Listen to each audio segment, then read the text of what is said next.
राहुल गांधी इस वक्त मुंबई में हैं और अब यहीं से वो न्याय यात्रा खत्म करके वोट यात्रा पर निकलने जा रहे हैं। लेकिन कांग्रेस पार्टी की वोट यात्रा में ब्रेकर बहुत ज्यादा हैं। कांग्रेस पार्टी के मुस्लिम वोट की राजनीति में सबसे बड़ा ब्रेकर तो ओवैसी बनकर उभर रहे हैं, जिन्होंने पूरे देश के अंदर सीएए पर राजनीति की खुली घोषणा कर दी है।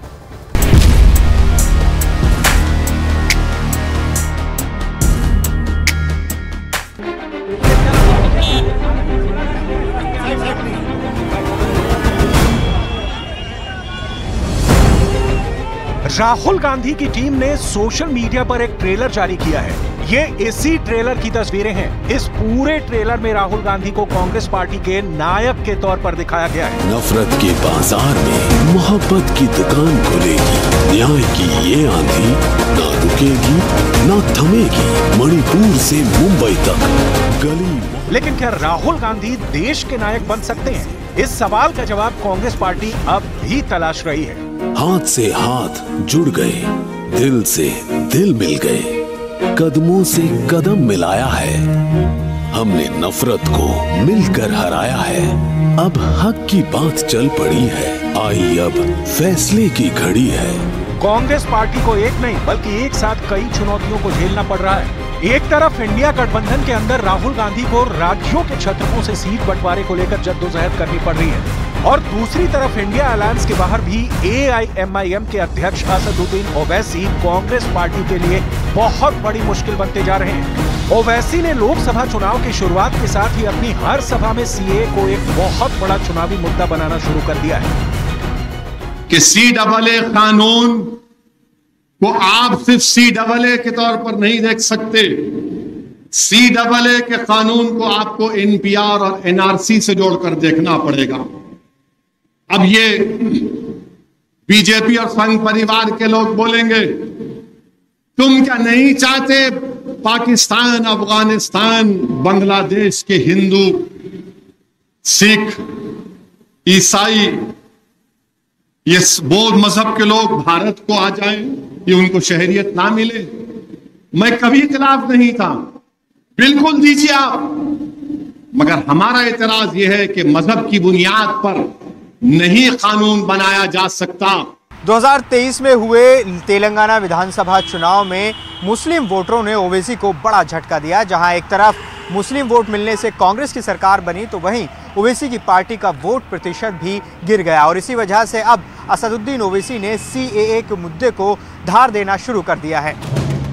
कांग्रेस पार्टी इस बार चुनाव में बहुत ही चतुराई से मुस्लिम वोटरों को उनके हितों की रक्षा करने का संकेत दे रही है। महाराष्ट्र के मुंबई में राहुल गांधी ने अपनी न्याय यात्रा का समापन किया और इस खास मौके पर उन्होंने सबसे सघन आबादी वाले इलाके धारावी के अंदर एक बड़ी सभा की।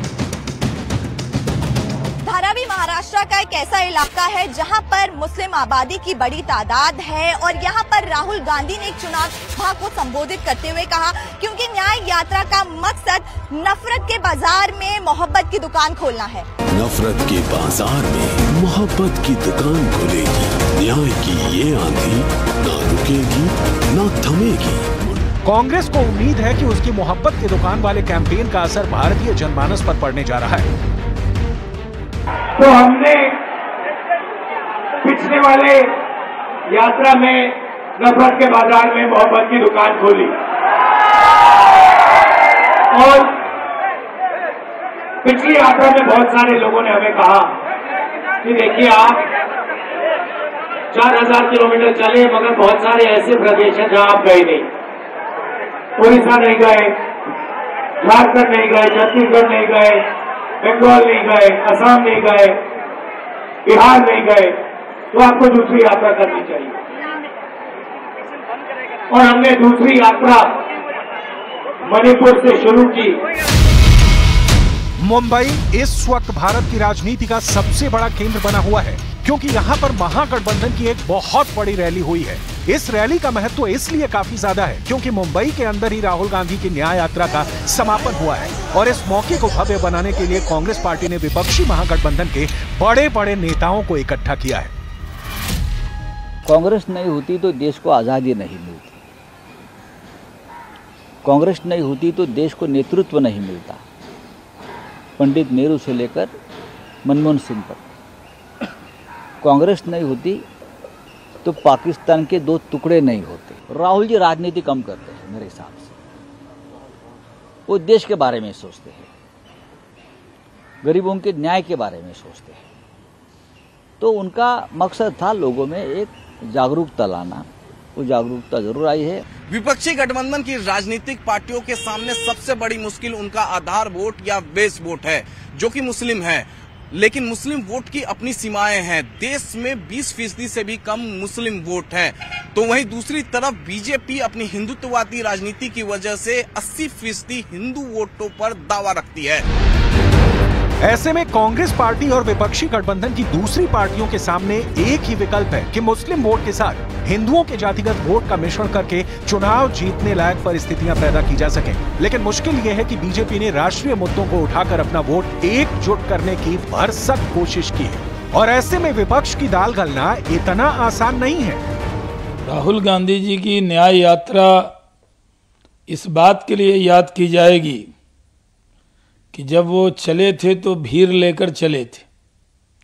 उसमें से कई उनके साथी बिछड़े बारी बारी, और जब वो पहुंचे मुंबई, उससे पहले नीतीश कुमार जी, ममता जी और कई उनके इंडिया अलायंस के साथी बिछड़ गए।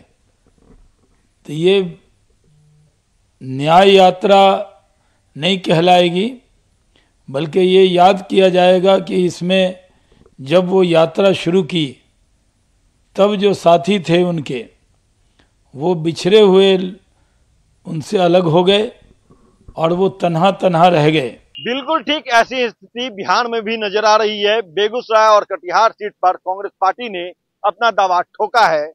वजह यह है कि कांग्रेस बेगूसराय से युवा चेहरे के तौर पर कन्हैया कुमार को आगे बढ़ाना चाहती है। कन्हैया कुमार का गृह जिला बेगूसराय है और ऐसे में कन्हैया कुमार बेगूसराय से ही कांग्रेस के सीट पर चुनाव लड़ना चाहते हैं।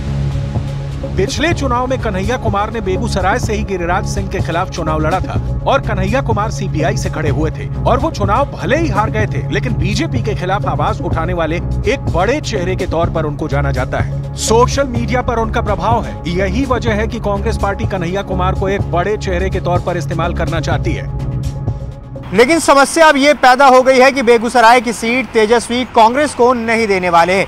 इस सीट पर पेच फंस गया है। ठीक उसी तरह कटिहार की सीट पर भी पेच फंसा हुआ है, क्योंकि कांग्रेस पार्टी यहां से तारिक अनवर को चुनाव लड़वाना चाहती है। अगर कन्हैया कुमार बतौर कांग्रेस उम्मीदवार बेगूसराय के चुनावी मैदान में उतरते हैं तो गिरिराज सिंह के लिए बेगूसराय की जीत आसान होगी या मुश्किल, ये तो जल्द ही पता चल जाएगा। लेकिन अगर हम साल 2019 के लोकसभा चुनाव को देखें तो गिरिराज सिंह को बेगूसराय की सीट पर 6,92,132 वोट मिले थे और कन्हैया कुमार को यहां 2,69,976 वोट मिले थे, जबकि राष्ट्रीय जनता दल से तनवीर हसन को इसी सीट पर 1,98,000 वोट मिले थे।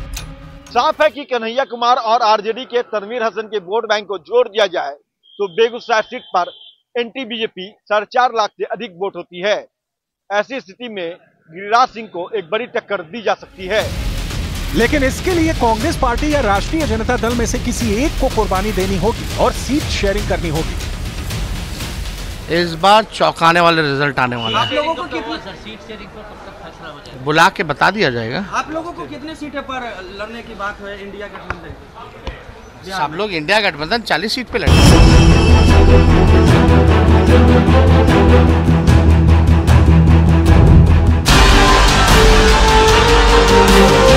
अब नोट करने वाली बात यह है कि बेगूसराय जिले में मुसलमानों की आबादी करीब 13% है। इस हिसाब से बेगूसराय जिले में मुसलमान की आबादी करीब 4 लाख। यहाँ पर एक बड़ा मुस्लिम वोट बैंक सीधे उस पार्टी को वोट कर सकता है जो बीजेपी को हराने की क्षमता रखती हो।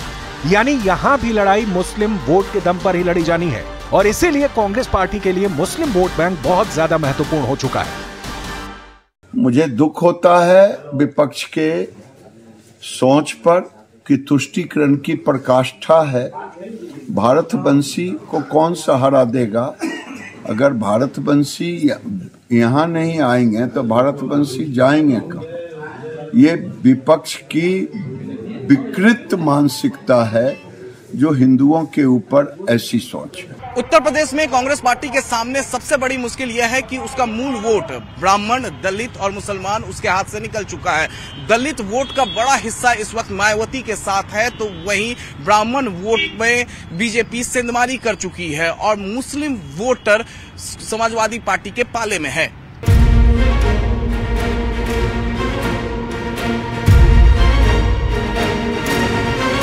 ऐसी स्थिति में कांग्रेस पार्टी को उस वक्त एक बड़ी राहत मिली जब तेलंगाना में ओवैसी की पार्टी AIMIM को पछाड़कर कांग्रेस पार्टी ने बड़ी संख्या में मुस्लिम वोट हासिल किया था।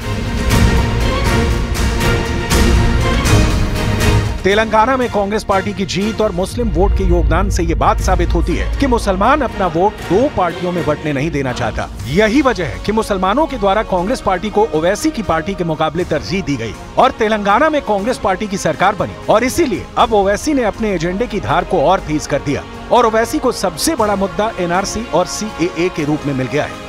NPR और NRC, आसाम में सुप्रीम कोर्ट ने कहा NRC कराओ। 1600 करोड़ रुपए खर्च करके सुप्रीम कोर्ट के मातहत NRC हुआ। आसाम में 19 लाख लोग के नाम नहीं आए। कितने? 19 लाख, जिसमें से 10 से 12 लाख हमारे हिंदू भाई हैं, 1.5 लाख मुसलमान। अब जब CAA आ गया तो क्या होगा मालूम आपको? ये मैं नहीं बोल रहा हूं, आसाम के चीफ मिनिस्टर बोल रहे हैं, जो आलाजाद के हेमंतु शर्मा नाम है, भिक्षु शर्मा, वो कह रहे हैं कि हम CAA से उन 12 लाख हिंदू भाइयों को सिटीजनशिप दे देंगे। ये मैं नहीं बोल रहा हूं। वो 1.5 लाख मुसलमान क्या करना? वो 1 लाख 1.5 लाख मुसलमान क्या करना? उनको बोलेंगे आप 1962 में आए क्या? आप 1951 में आए क्या? कागज दिखाओ, दादा का बर्थ सर्टिफिकेट दिखाओ। माने 10-12 लाख हिंदू भाई बहनों को सिटीजनशिप मिल जाएंगी। आसाम के मुख्यमंत्री कह रहे हैं, बीजेपी के लोग कह रहे हैं, और वो 1.5 लाख मुसलमान फॉरेनर्स ट्रिब्यूनल में जाके केस लड़ो अपना। साल 2019 में तेलंगाना में हुए विधानसभा चुनाव में ओवैसी की पार्टी को 3.53% वोट मिला था और कांग्रेस पार्टी को 24.68% वोट मिला था। लेकिन साल 2023 में तेलंगाना के विधानसभा चुनाव में कांग्रेस पार्टी को 39.40% वोट मिला और ओवैसी की पार्टी का वोट घटकर 2.7% रह गया।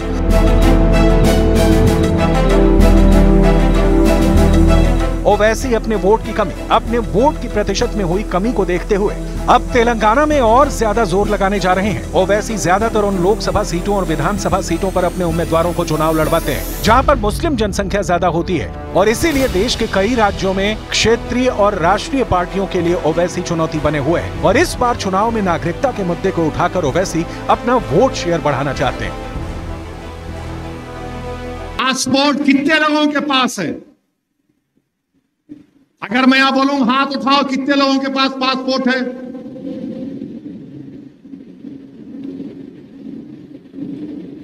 जरा कैमरा घुमाओ। इतने लोगों के पासपोर्ट है तो ये प्रूफ जरूर है। जिनके पास नहीं है उन्हें क्या करना?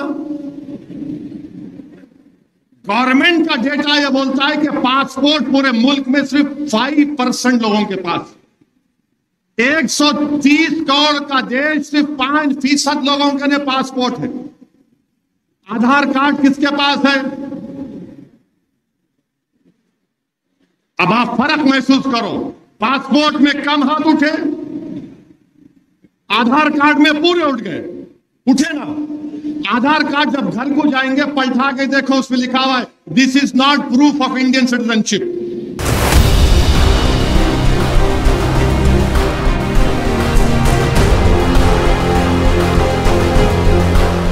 बीजेपी ने CAA को लोकसभा चुनाव 2024 के ठीक पहले लागू करके पश्चिम बंगाल में अपने वोट बैंक को, खास तौर पर मतुआ वोट बैंक को यह संदेश देना चाहती है कि उसे बांग्लादेश से आए हिंदुओं की नागरिकता को रद्द नहीं होने दिया जाएगा। और इसके साथ ही अमित शाह पाकिस्तान, अफगानिस्तान, बांग्लादेश से हिंदू शरणार्थियों पर भी कई बयान दे चुके हैं।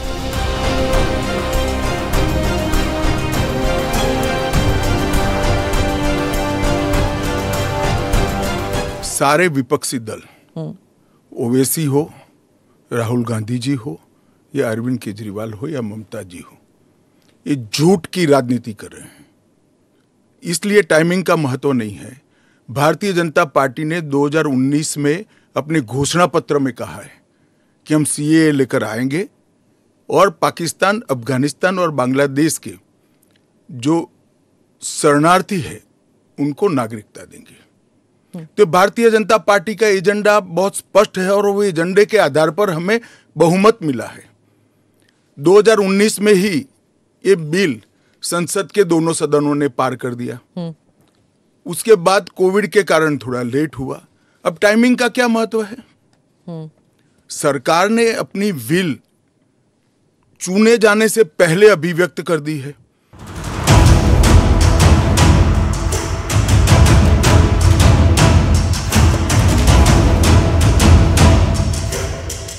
असदुद्दीन ओवैसी लगातार नागरिकता के मुद्दे पर आक्रामक रूप अख्तियार किए हुए हैं, जबकि कांग्रेस पार्टी सीएए के मुद्दे को ओवैसी की पार्टी के मुकाबले कम तरजीह देती नजर आ रही है, क्योंकि कांग्रेस पार्टी के लिए मुस्लिम वोट बैंक के साथ साथ हिंदू जातियों को अपने वोट बैंक में जोड़ना भी जरूरी है। और इसके लिए राहुल गांधी ने मुंबई में अपने चुनावी रैली में सॉफ्ट हिंदुत्व का तड़का लगाने में भी कोई कसर नहीं छोड़ी है।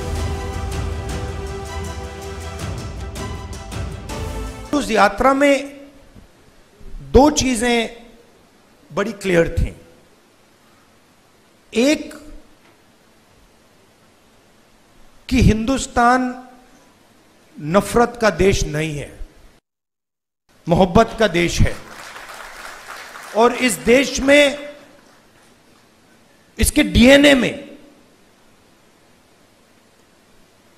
रिस्पेक्ट, मोहब्बत,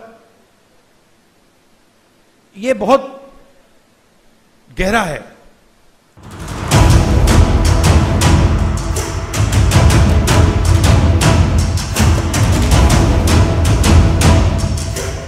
अब कांग्रेस पार्टी के सामने चुनौती एक नहीं कई मोर्चों पर है। अपने वोट का आधार बड़ा करने के लिए कांग्रेस पार्टी को मुस्लिम वोट चाहिए ही चाहिए, और इसके लिए उसे ये साबित करना होगा कि राष्ट्रीय स्तर पर सिर्फ कांग्रेस पार्टी है जो कि बीजेपी को हराने का दमखम रखती है।